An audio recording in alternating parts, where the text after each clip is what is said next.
Welcome back to Student of the Gun Homeroom. I am your favorite Professor Paul Markle, and today we're going to address a question that was posted on our Student of the Gun Facebook page. And the gentleman wrote in and he asked about which ammunition he should use in his defensive handgun, because he'd gotten a lot of different types of advice from different people about, well, if you ever have to use your gun, you need to use this kind of ammo because it'll make you look better in court. Or if you use that kind of ammo, it'll make you look worse in court.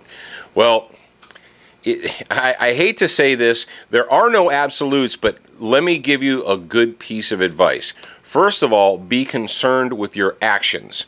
If your actions in defending your life are justifiable because you've met all three of the criteria, and we talked about those previously in the Deadly Force Checklist video. If you haven't watched it, you should watch the Deadly Force Checklist video. Watch that. But let's say in your heart of hearts you believe that you were justified in using a handgun to defend your life, the life of someone else, and you shot somebody. Okay, whether they lived or died, expired or did not expire is really immaterial, but you end up in court.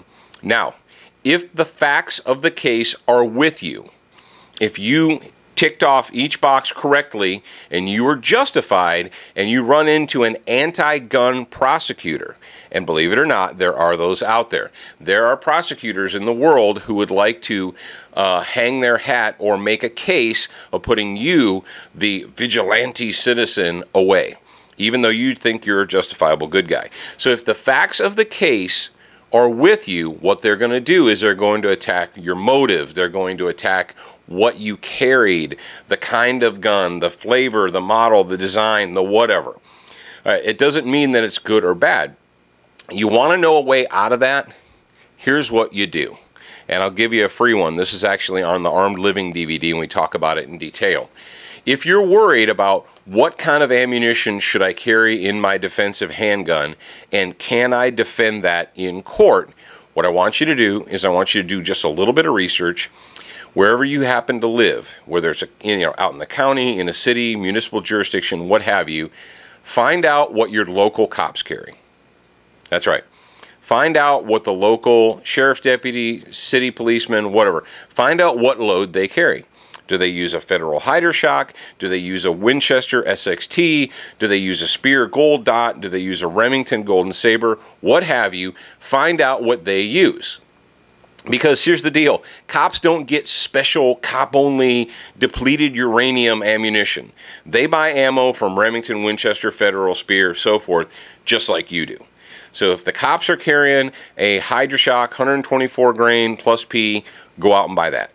Okay, if they're carrying 200 grain Speer Gold Dot hollow point, go out and buy that. Whatever flavor of ammunition they're carrying, buy that, load it up in your gun.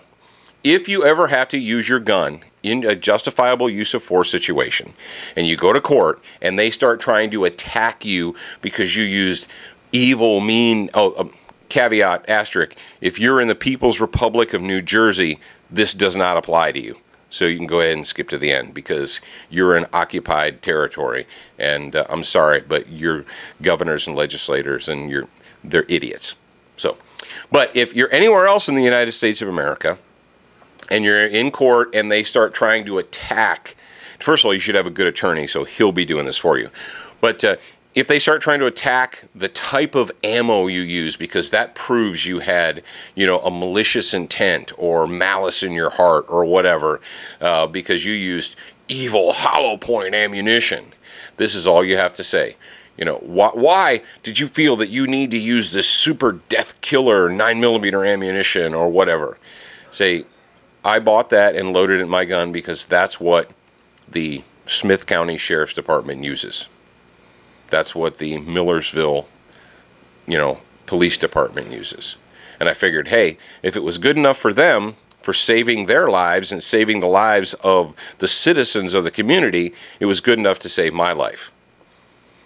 Next question, Your Honor. That's it. Because if they attack your choice of that load, unless somehow you stole it or came about it illegally, if they try and attack your choice of that ammunition, then they have to go back and say that the sheriff's department is negligent and reckless for using the same thing. And they're not going to do that. So when it comes to loading your gun up for real, your handgun, if you have a pistol and you're going to load it up for real, and you're concerned that your choice may paint you in a different light, just find out whatever the cops are using, buy that, load it up, and drive on. Okay, today we're not doing a book of the day, we're doing a product of the day, and this product is the Shiznit. I tell you what, I'm kind of ashamed of myself because I heard about them, I read the press releases a few years ago, but I never actually got my mitts on one. And this is a Bright Strike, what they call their executive or E2 executive or something. And this guy is bright. And the great thing about it is it's a super bright LED light, and I'll hold it up to the camera so you can see it real close there. It's about as thick as a Sharpie marker. It uses two AAA batteries. It's relatively lightweight. It's thin. There's no excuse for you not to have a bright white light on your body all the time. We've got an Amazon link for these guys. We'll put it up for you. I think on Amazon they're running less than $80. It's made of aluminum. It has an LED light. It's 200 lumen on its brightest setting. It strobes. This is the fashizzle of concealed lights. And if you're carrying a gun for personal defense every day and you don't have a white light on your body while you're carrying that gun, you're screwing up and you need to get one. All right? So it's the Bright Strike Executive, and we'll put the link up for you guys. Now, for all things Student of the Gun, what are you going to do? You're going to go studentofthegun.com. You can watch the show, you can listen to the radio program, and you can read articles. And if you feel like it, you can order some of our cool gear like Student of the Gun, a beginner once, a student for life. And if you order it from us, I'll even sign it for you. How's that? So, until next time, stick with us, keep shooting straight, and keep shooting safe.